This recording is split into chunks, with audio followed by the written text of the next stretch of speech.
Hello guys, अनि तपाईँहरू पनि सन्चै हुनुहुन्छ होला। म पनि सन्चै छु।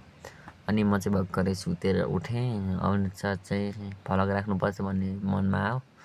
त्यसपछि आज एउटा फलक राखिदिउँ कि भनेर केही प्लान गराउँदै बस्दै थिएँ।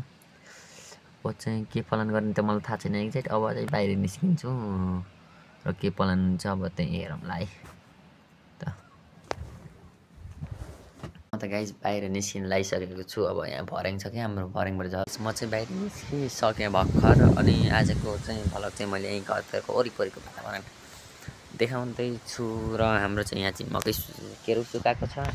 अनि आज चाहिँ लास्ट हावा लगाएको छ, आँप फुल्न लागेको छ, आँपका हावाले पातहरू झार्न लागेको छ, त्यस्तै छ। अनि यहाँ चाहिँ हाम्रो के भन्छ, यो चाहिँ हाम्रो मैले चाहिँ यहाँ हिउँ घुमाएर लागेको थिएँ अस्ति। यस्तो भएछ। यहाँ चाहिँ हाम्रो फुल रोपेका थियौँ। यो चाहिँ हाम्रो बारी नै छ। यहाँ चाहिँ अहिले हाम्रोमा यो बाटोमा पिच गर्न लागेको छ क्या। यहाँ पिच गर्न लागेको छ, त्यही भएर यस्तै छ बाटो, धुलो छ।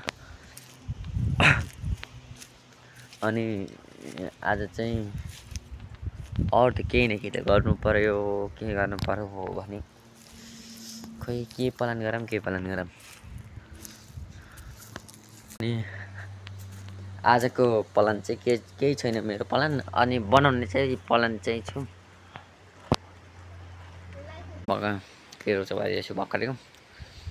के प्लान गरौँ भन्ने भयो, तर केही पनि आएन कि मलाई आज। गाइज, अनि यहाँ चाहिँ मेवा फलेको रहेछ। मेवा टिपौँ कि भनेको कि यहाँ पाकेको कति छ र हेर्नुहोस् त। पाक्यो आज मेवा चाहिँ खानु पर्यो भनेर हेरमै मेवा पाक्यो चाहिँ मेवाको आज हुन्छ भलक जे होस् के भइन्छ। अब चाहिँ म चाहिँ अन्त जाँदैछु मेवाको बुटो खुन्न। अन्त कति छ कि पाकेको भए खाम भन्नु। मेवाको अब बुट्टा पाइसकेको छु, झराल्न पर्यो। यहाँ चाहिँ पाकेको रहेछ मेवा, कौनो झराल्न मैले आमालाई दिइसकेको छु। मेवा काट्दै हुनुहुन्छ।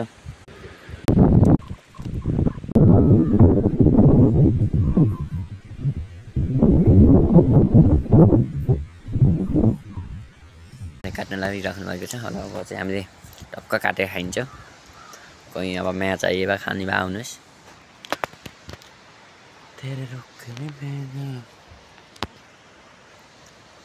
दाना नभएर पनि यहाँ त दानै चाहिँ छैन।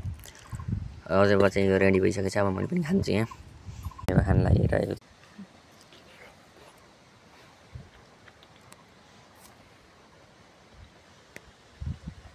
मिठो छ। लाइक कमेन्ट सब्सक्राइब हानिदिनु होला। आजको लागि यति नै।